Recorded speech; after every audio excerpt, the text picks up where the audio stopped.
નમસ્કાર, BBN news ચેનલમાં આપનું સ્વાગત છે. હું છું કવિતા પંચાલ ને હવે જોઈએ આજના સમાચાર.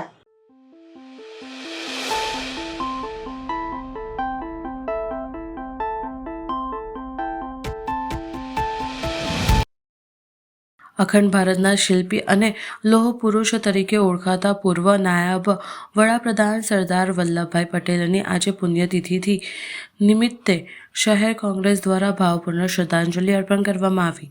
શહેરના ડેરી સર્કલ ખાતે સ્થિત સરદાર વલ્લભભાઈ પટેલની પ્રતિમાને શહેર કોંગ્રેસના આગેવાનો અને કાર્યકરો દ્વારા પુષ્પાંજલિ અર્પણ કરવામાં આવી.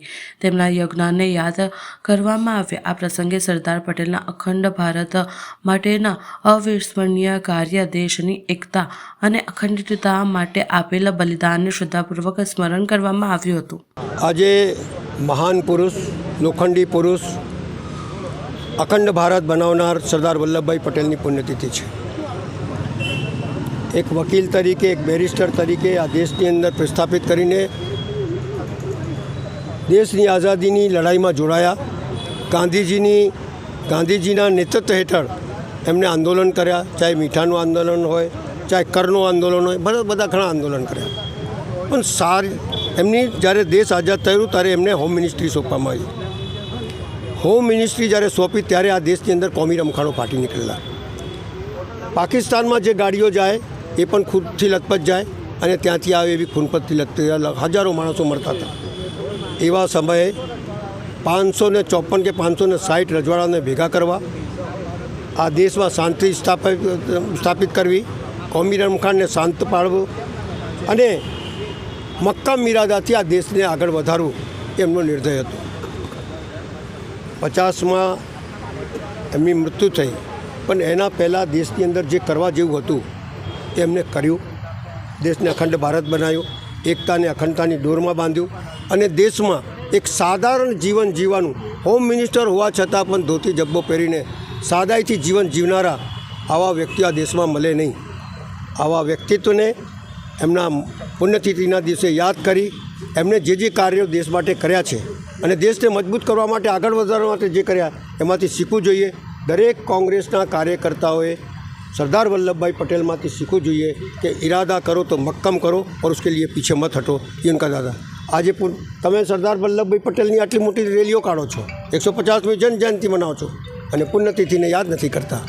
એમની પ્રતિમા આ ગંદકી છે, સીડી ઉપર ચડવાનું નથી, કોઈ કઈ રીતે હાર પડાવે, કઈ રીતે એમના જીવન ચરિત્રમાંથી શીખે એ કશું નથી અહીંયા. એટલે જો કોઈની પુણ્યતિથિ મનાવતા હોય અને કોઈની જન્મજયંતિ મનાવતા હોય અને પુણ્યતિથિને યાદ ના કરતા હોય એ કેવો વહીવટ છે તમારો દેખાઈ આવે છે.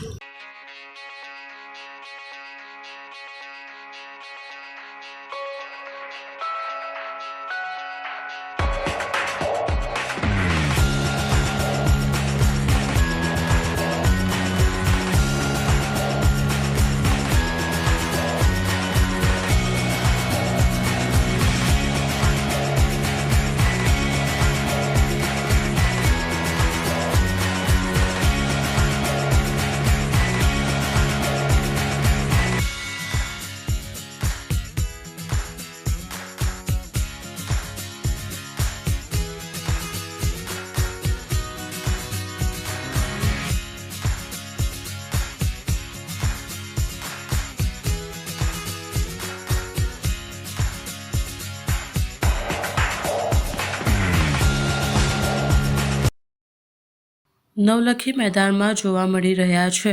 શ્રદ્ધાળુઓની આસ્થા અને લાગણીઓ દુભાઈ રહેતી હોય તેવું કૃત્રિમ તળાવમાં સાફ સફાઈ કરાવવામાં આવી નથી.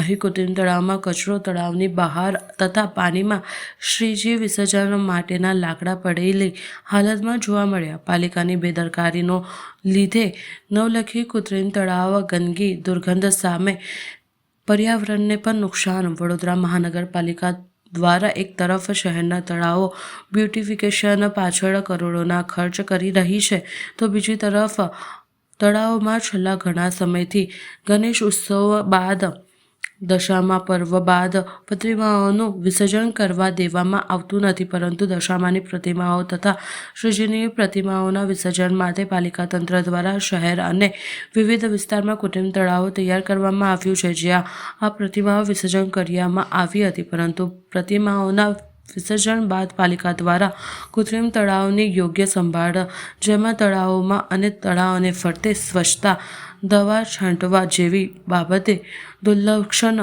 સેવામાં આવે છે. તેવામાં જ આ દ્રશ્યો હાલમાં શહેરના ઇલેક્શન વોર્ડ નંબર 13માં આવેલ નવલખી મેદાનમાં આવેલ કૃત્રિમ તળાવમાં જોવા મળ્યા હતા. શ્રદ્ધાળુઓની આસ્થા અને લાગણીઓ દુભાઈ છે તે રીતે કૃત્રિમ તળાવના સફાઈ નથી કરવામાં આવી. આજે અમે વોર્ડ નંબર 13માં આવેલું આ કૃત્રિમ તલાવ છે. તમે જોઈ શકો છો પાછળના ભાગમાં ગણપતિ બાપ્પા વિસર્જન થયું, ઘણા મહિના થઈ ગયા પણ ગંદકીનું સામ્રાજ્ય એવું ને એવું જ છે. આનું જે બિલ જે કંઈ પાસ થઈ ગયું એ પાસ થઈ ગયું, પણ અમને તો એવું લાગે છે કે કદાચ આ સાફ સફાઈ માટે પણ કોર્પોરેશનમાંથી નવું ટેન્ડર બહાર પાડવું પડશે. એના જ પછી આ કૃત્રિમ તલાવ સાફ થશે. અને તમે પાછળ જોઈ શકો છો જેટલું પણ લોખંડનું સામગ્રી હતી એ બધી કાઢીને વેચાઈ ગઈ છે અને અંદર લાકડા અને ગણપતિ બાપ્પાની મોટી મોટી મૂર્તિઓ આ કૃત્રિમ તલાવમાં પડી છે. કોર્પોરેશનને અમારી વિનંતી છે કે ભાઈ તમને ભગવાન પ્રત્યે થોડી પણ લાગણી હોય તો તાત્કાલિક ધોરણે આ કૃત્રિમ તલાવ આખું સાફ સફાઈ કરવામાં આવે એવી અમારી માંગ છે.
ગોત્રી હરિનગર 5 રસ્તા ખાતે ઓવરબ્રિજ નીચે ખાલી જગ્યાનો સકારાત્મક ઉપયોગ કરીને ટૂંક સમયમાં જ અહીં ટેબલ ટેનિસ કોચિંગની શરૂઆત કરવામાં આવશે.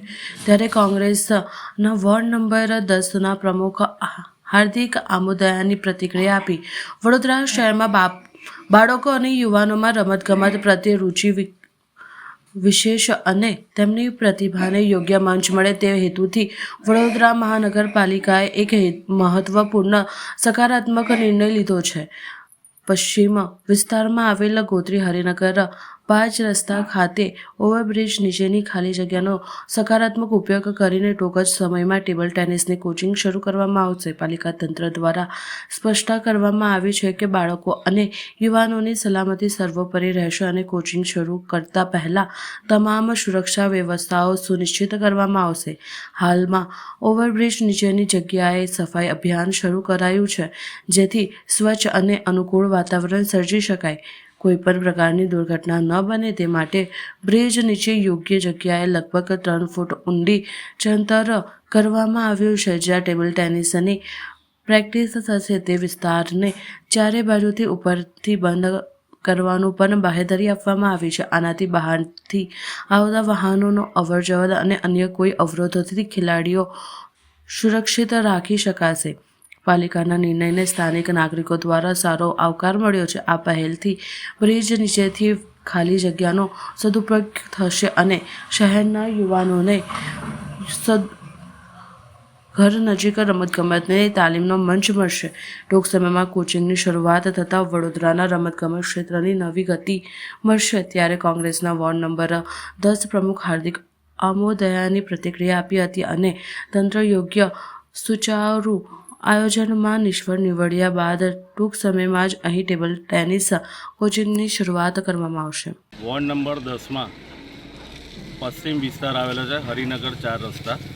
ત્યાં કેટલા વર્ષોથી રજૂઆત હતી વીએમસી દ્વારા એક યોગ્ય નિર્ણય લેવામાં આવેલો છે કે જે ટેબલ ટેનિસ કોચિંગની શરૂઆત થઈ રહી છે. સારી બાબત છે. જે આટલા વર્ષોથી જે રમતગમતના સાધનોથી છોકરાઓ વંચિત હતા એની જગ્યાએ નજીકમાં જે બ્રિજ છે એની નીચે જે ખાલી જગ્યા પડતી હતી, જે સ્વચ્છતાનો અભાવ હતો, એ સ્વચ્છતા બી કરવામાં આવી છે.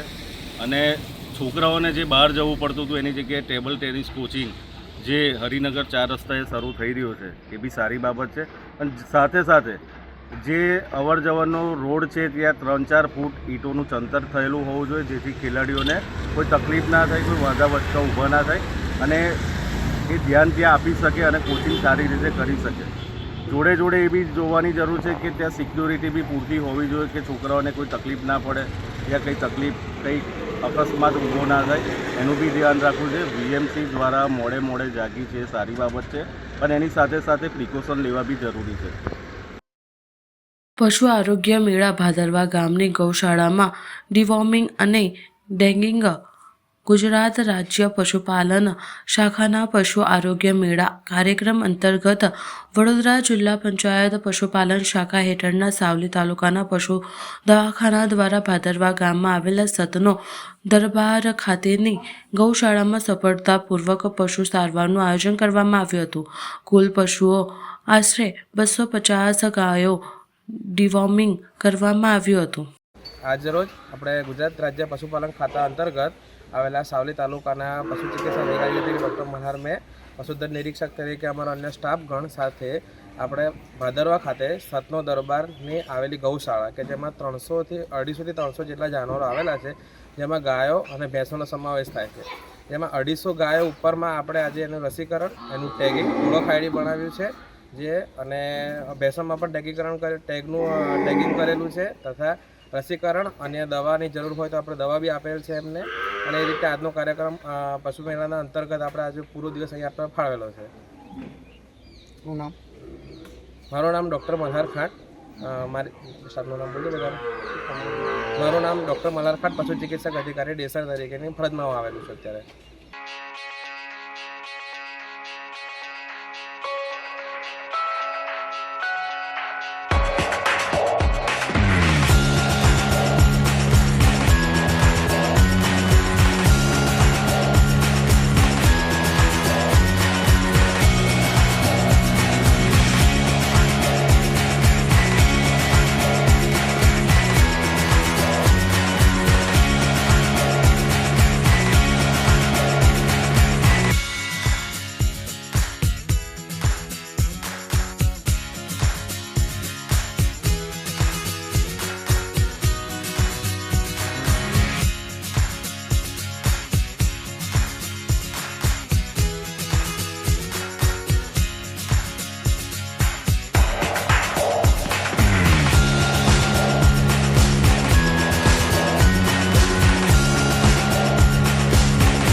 જેતપુર શહેર ખાતે શ્રી ગોવિંદ કુંજ મોટી હવેલી જેતપુર દ્વારા અનંત શ્રી વિભૂષણ જગતગુરુ શ્રીમદ વિષ્ણુ સ્વામી વલ્લભાચાર્ય મહાપ્રભુ સંપ્રદાય વૈષ્ણવાચાર્ય શ્રીમંત ચરણ શ્રી ગુસાઈજીના 511માં પ્રાગટ્ય ઉત્સવ નિમિત્તે યોજાયેલ ભવ્ય શોભાયાત્રામાં ઉપસ્થિત રહી શ્રી પુષ્કલા ભેટીજીના આશીર્વાદ લેવાનો અલૌકિક લહાવો લેતા પરમ ભગવતીય જયેશ રાદડિયા. હવે લઈએ એક નાનકડો વિરામ.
વિરામ બાદ ફરી એકવાર બીબીએન ન્યૂઝ ચેનલમાં આપનું સ્વાગત છે.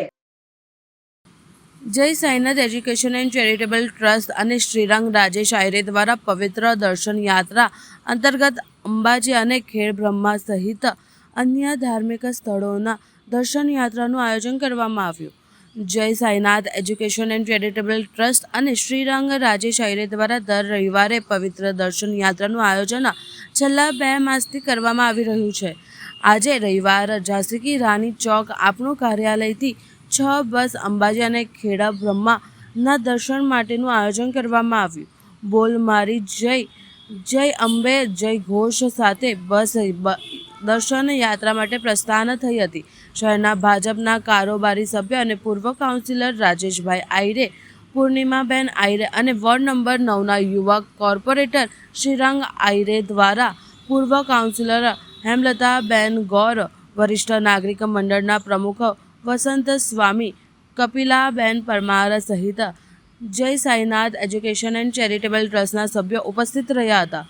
પવિત્ર યાત્રામાં જીવન જ્યોત, વરિષ્ઠ નાગરિક મંડળ, સૌરભ પાર્ક, કૃષ્ણા ટાઉનશીપ, અનંત પાર્ક સહિતના નાગરિકો આ પવિત્ર યાત્રામાં વરિષ્ઠ નાગરિકો, રહીશો અંબાજી દર્શનાર્થે રવાના થયા. આ પવિત્ર દર્શન યાત્રા અંતર્ગત શ્રદ્ધાળુઓએ બસમાં જમવા સહિતની સંપૂર્ણ સુવિધા અને વ્યવસ્થા જય સાઈનાથ એજ્યુકેશન એન્ડ ચેરિટેબલ ટ્રસ્ટના માધ્યમથી કરવામાં આવી છે. દર મહિને આપણે જે રીતના દર રવિવારે આપણે પવિત્ર યાત્રા કરાવીએ છીએ, આજનો જે રવિવાર છે અમારો, એમાં તમે જોઈ રહ્યા છો કે જીવન જ્યોત અમારું જે સિનિયર સિટીઝન ફોરમ છે, સહયોગ, એનાથી 4 બસો અમે ત્યાંથી લઈ જઈએ છીએ.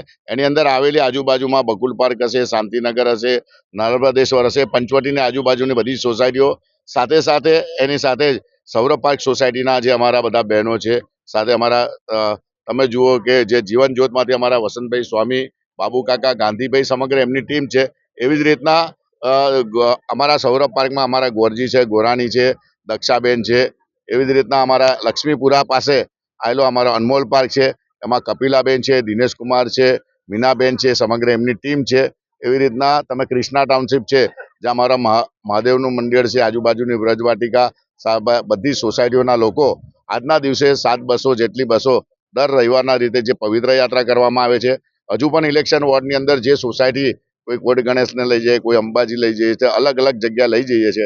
તો નેક્સ્ટ ટાઈમ જેને બી એ પોતાનું નામ અને ફોરમ અમારી ઓફિસમાં આવીને ભરી દે.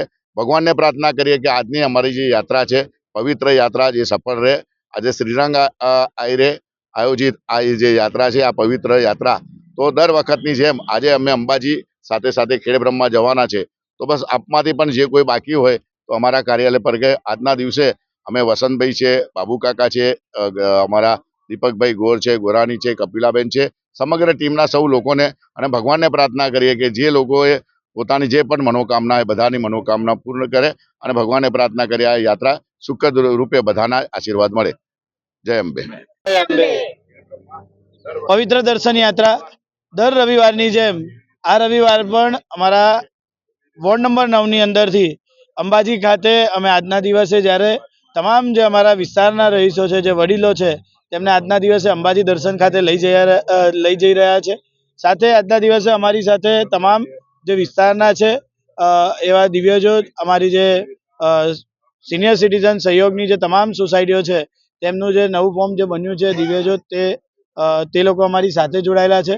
સાથે જ એવી રીતે સૌરભ પાર્ક છે, ક્રિષ્ના ટાઉનશીપ છે, એવી રીતે તમામ જે સોસાયટીઓ છે આજના દિવસે અમારી સાથે એકત્ર થઈને અહીંયા અમે 10 જેટલી બસો એક સાથે આજે અંબાજી જવા રવાના થઈ રહ્યા છે. ત્યારે પવિત્ર દર્શન યાત્રા ફક્ત વોર્ડ નંબર 9 માટે જ અમે આયોજન કરેલું છે. વિસ્તારના જે મહિલાઓ છે, વિસ્તારના જે સિનિયર સિટીઝન છે, તેમને નિઃશુલ્ક અમે આ યાત્રાનું આયોજન કરેલું છે. જેવી રીતે તમે જોયું હશે કે કોટ ગણેશ, સારંગપુર અને ધર્મદ ખાતે અમે દર્શન કરવા લઈ જતા હતા, એવી જ રીતે આજના દિવસે વિસ્તારના તમામ જે વડીલો છે, માતાઓ છે, બહેનો છે, તેમને આજના દિવસે અંબાજી ખાતે, ત્યારબાદ અંબાજીથી ખેડબ્રહ્મા દર્શન કરાવીને તેમને આજના દિવસે આ પ્રવાસનું આયોજન કરેલું છે. તમામ લોકો જે આવ્યા છે તેમના પરિવારજનોને પણ હું ખૂબ ખૂબ એમનો આભાર માનું છું ને આજના દિવસે આ યાત્રાની શરૂઆત કરવા જઈ રહ્યા છે. આજે ખરેખર શુભ દિવસ છે. આવા શુભ દિવસે અમારા રાજેશભાઈ આયરે તરફથી પવિત્ર યાત્રામાં બધા જ બહેનોને, સિનિયર સિટીઝનોને ઘણી બધી યાત્રા કરાવતા રહેલા છે. આજે અમારા અણમોલ પાર્ક વિસ્તાર, લક્ષ્મીપુરા, પછી જીવનજ્યોત સોસાયટી, આ બધી સોસાયટીમાંથી ઘણા બધા બહેનોને, ભાઈઓને બધાને લઈ અને આજે માં અંબાજીના પવિત્ર યાત્રાધામ એવા માં અંબેના દર્શન કરવા માટે લઈ જઈ રહ્યા છે. તો બધાના વતી અમે એક આયોજક તરીકે આજે ભાઈને પણ આભાર પ્રકટ કરીએ છીએ અને માતાજીના ચરણોમાં અહીંયાથી જ પ્રાર્થના કરીએ છીએ કે અમારી આ યાત્રા સફળ રહે અને આવા ને આવી યાત્રાઓ અમને ભાઈ કરાવતા રહે અને એમને પણ જીવનમાં સફળતા અપાવતા રહે. બોલ મારી અંબે, જય જય અંબે. આપની ધરોહર દ્વારા વડોદરાની ઐતિહાસિક ઇમારત હેરિટેજ વોકનું આયોજન કરવામાં આવ્યું. આજે સુસાગર ખાતેથી હેરિટેજ વોક શરૂ કરવામાં આવી. આ હેરિટેજ વોકમાં સુસાગર, રાવપુરા ટાવર, ટામેટરનો વાડો, જૂની કોઠી કચેરી, લાઇબ્રેરી, અરવિંદ આશ્રમ અને જુમાદાદા અખાડા ખાતે સમાપન થશે, જેમાં યુવાનો, યુવતી અને સિનિયર સિટીઝન લોકો જોડાયા. આ હેરિટેજ વોકમાં વડોદરાનો ઇતિહાસ, ઇમારતની માહિતી આપવામાં આવી હતી. સાથે જ આજની યુવા અને નવી જનરેશનને માહિતી થાય તે માટે આપણી કર્મભૂમિ અંગે માહિતી મળે અને આપણી વડોદરાની ઐતિહાસિક ઇમારત અંગે માહિતગાર થાય તે અંગે આજે વડોદરાના આપની ધરોહર દ્વારા हेरिटेज वॉकનું આયોજન કરવામાં આવ્યું. हेलो, जय हिंद. मेरा नाम अमन मौर्य है. मैं अपनी धरोहर की तरफ से आया हूँ. एज एन प्रोजेक्ट लीडर हूँ अपनी धरोहर में. पिछले 2 साल से अपनी धरोहर हेरिटेज वॉक एंड हेरिटेज को प्रमोट करने का काम कर रही है and tradition, art and culture को भी प्रमोट, प्रिजर्व करने का काम करते आ रही है. आज वडोदरा में हम लोग ने एक हेरिटेज वॉक आयोजन किया था जिसमें 100 से भी ज़्यादा पार्टिसिपेंट्स जुड़े हुए हैं हमारे साथ, जिसमें हम लोग ने सुरसागर से वॉक स्टार्ट की है और बीच में टाम्बेकरवाड़ा, कोठी कचेरी, सूर्य नारायण मंदिर, अरविंदो आश्रम और अखाड़े पे हम ये वॉक ख़त्म करेंगे, जिसमें हम पूरा ये वडोदरा हेरिटेज एक्सप्लोर कर रहे हैं. ओके, सो मेरा ऐसा मानना है कि हम जब पढ़ने बैठते हैं, ठीक है, तो हम बेसिक्स से पढ़ते हैं, ठीक है, हम 1 2 3 पढ़े, ठीक है, बट हम जहाँ जन्मे तो उसके बारे में, इतिहास के बारे में जानना ज़रूरी होना चाहिए कि हम भी जाने कि हम यहाँ पे जन्मे हैं तो यहाँ का इतिहास क्या रहा है, यहाँ के क्या हुआ है, पहले हमारे पूर्वजों ने कोई कुर्बानी दी है तो वो क्या थी, पूरी स्टोरी जानना ज़रूरी होता है उस पर्सपेक्टिव से. दूसरा है कि यूथ जनरेशन जो आ रही है, अपकमिंग जनरेशन है, ठीक है, वो हेरिटेज जो एक धरोहर है हमारी, उसको प्रिजर्व करा जाए, ठीक है, इसीलिए ये हम ऐसे इवेंट्स ऑर्गेनाइज करते हैं. વડોદરાના વોર્ડ નંબર 8માં યુવા ક્રિકેટ ટુર્નામેન્ટનો ભવ્ય પ્રારંભ. ખેલ ભાવના સાથે શિસ્ત અને નેતૃત્વના સંસ્કાર. 2000 યુવાનો અને બોક્સ ક્રિકેટર ટુર્નામેન્ટમાં ભાગ લીધો. વોર્ડ નંબર 8ના યુવાનો માટે રમતગમતને માત્ર એક મનોરંજન નહીં પણ શિસ્ત, નેતૃત્વ અને એકતાનો પાયો માનતા સ્વેજલ વ્યાસ અને તેમની ટીમ દ્વારા વોર્ડ નંબર 8 યુવાનો માટે બોક્સ ક્રિકેટનું ટુર્નામેન્ટનું ભવ્ય આયોજન કરવામાં આવ્યું. મેદાનમાં ઘડાયેલ યુવાનો જ સમાજમાં લડાયક, સમજદાર અને સાચા નેતા બની શકે છે એવા દ્રઢ વિશ્વાસ સાથે ટુર્નામેન્ટનો પ્રારંભ સેજલ વ્યાસના માતા પિતાએ દ્વારા આજ રોજ ઉદ્ઘાટન કરવામાં આવ્યા. યુવાનો ઉત્સાહ અને સંગઠનની ઉજવણી કરતી ટુર્નામેન્ટની શરૂઆત આજે સાંજે 5:30 વાગે પાવર પ્લેટ ટ્રફ શ્રી હરિ ફાર્મની સામે સપના વાવેતર પાર્ટી પ્લોટ આગળ લક્ષ્મીપુરા રોડ, ગોરવા, વડોદરા ખાતે કરવામાં આવી. વડોદરાના વોર્ડ નંબર 8 વિસ્તારના 2000થી પણ વધારે યુવાનોએ આ ક્રિકેટ વોર્ડ 8 યુવા ક્રિકેટ ટુર્નામેન્ટમાં ભાગ લીધો છે. સંપૂર્ણ વ્યવસ્થા સાથે બોક્સની અંદર પણ બોક્સ મુંબઈ સ્ટાઇલથી, એમાં પણ ઘણા બધા એવા નિયમ છે જેનાથી યુવાનોને આકર્ષિત કરવામાં આવશે. નવી પેઢીના યુવાનો છે. વડોદરા શહેરને બહુ બધા ક્રિકેટરો દેશને આપ્યા છે અને ખાસ અમારા વોર્ડ નંબર 8માંથી જ હાર્દિક પંડ્યા જ્યારે ચૂંટાઈને દેશ માટે રમતા હોય ત્યારે આ વિસ્તારના યુવાનો માટે સંપૂર્ણ નિઃશુલ્ક અને સુંદર આયોજન, એમાં 11,000થી લઈને 33,000 સુધીના પણ ઇનામો છે. કેશ પ્રાઇઝ દરેક બોલ પર છે અને ખાસ દરેક 2,000 યુવાનોને ટી શર્ટ પણ આપવામાં આવી છે. કપો પણ એટલા બધા છે. જે હારે એમને પણ ઇનામ છે, જે જીતે એમને પણ ઘણા બધા બમ્પર ઇનામો છે. તો સંપૂર્ણ આયોજન મારા દ્વારા કરવામાં આવ્યું છે. મારી હર હર મહાદેવ ગ્રુપ છે જે એમના તરફથી કરવામાં આવ્યું છે અને આવી જ રીતે સુંદર આયોજન દરેક વોર્ડમાં થાય. સારા પ્રતિષ્ઠિત લોકો પણ આવું આયોજન કરે અને સર્વ લોકોને, જે લોકોએ પણ આમાં મદદ કરી છે, અમે એમનો આભાર વ્યક્ત કરીએ છીએ. અહીંયા જે યુવાનો છે જેમના પોસ્ટર તમે જોઈ શકો તો ચારે બાજુ, એ લોકોએ પણ દિવસ રાત 1 મહિનાથી મહેનત કરી છે. સંગઠન થકી આટલું સુંદર આયોજન થયું છે અને આવનાર પેઢી આ ટુર્નામેન્ટમાંથી કંઈ શીખશે, નવા યુવાનો ઘડાશે અને સ્પોર્ટ્સ પ્રત્યે જેમને ધગશ છે સ્પોર્ટ્સમાં, એ લોકો આગળ વધે એવા એક અમારા પ્રયત્ન છે. અને આમાં જે સંપૂર્ણ જે કોઈ લોકોએ પાર્ટ લીધો છે 2000 યુવાનોને હું આભાર વ્યક્ત કરીશ કે મારા આવા આયોજનની અંદર સાથ સહકાર આપવા બદલ આપનો ખૂબ ખૂબ આભાર. અને જે કોઈ લોકોએ મીડિયા મિત્રોએ પણ આમાં ખૂબ અમને સાથ સહકાર આપે છે, અમે એમનો પર આભાર વ્યક્ત કરીએ છીએ. આ 12 દિવસનું આયોજન છે. આજથી શરૂઆત થઈ છે. રોજ 5 થી 6 મેચ રમાશે અને રવિવારે સવારથી સાંજ સુધી છે. એટલે રવિવારે 50 ટીમો રમશે તેવું એક સુંદર આયોજન છે. અલગ અલગ પાર્ટ, અલગ અલગ લેવલથી. અને છેલ્લા એક નવું આકર્ષકનું એ થશે, ફાઇનલ મેચમાં એક નવી સ્ટાઇલ વડોદરામાં પહેલી વાર લાવી રહ્યા છે અને એનું પણ એક સુંદર આયોજન આપના માધ્યમથી વડોદરા શહેરના નગરજનો જોશે. બોક્સમાં ક્રિકેટરના ફોટા લગાવવામાં આવે છે, એમાં બોલ લાગે તો પણ ઇનામ. આમાં આકર્ષક ઇનામ છે. દરેક બોલને તમે કેશ પ્રાઇઝ 300 રૂપિયાથી લઈને 33,000 સુધીના ઇનામ છે. હાર્દિક પંડ્યાના જે પોસ્ટર છે, કટઆઉટ છે, એના પર બોલ ટચ થાય ડાયરેક્ટ, તો એમને 5 વાર ટચ થાય તો 33,000 ઇનામ એમને મળશે. અલગ અલગ પ્લેયરને અલગ અલગ ઇનામ છે. 19,000 છે, 18,000 છે, 5,000 છે, 6,000 છે. સુંદર આયોજન છે અને એ આયોજન પ્રથમવાર કદાચ વડોદરામાં થઈ રહ્યું છે અને સર્વ લોકોએ સાથ સહકાર આપે એમનો પણ અમે આભાર. જે વિન થાય એમને છે, જે રમે એમને છે, જે પાર્ટિસિપન્ટ અહીંયા કર્યું છે, જે આવીને રમશે, દરેક મેચમાં, દરેક ઓવરમાં, દરેક લોકો માટે છે. તો સંપૂર્ણ છે. 10 દિવસમાં જે કોઈ પણ અમને રમશે એમને અમે અહીંયા on the spot cache price આપીશું. સમાચાર કાલે ફરી મળીશું આ સમયે આ ચેનલ પર. ત્યાં સુધી સમગ્ર BBN ન્યૂઝ ચેનલની ટીમને રજા આપશો. નમસ્કાર.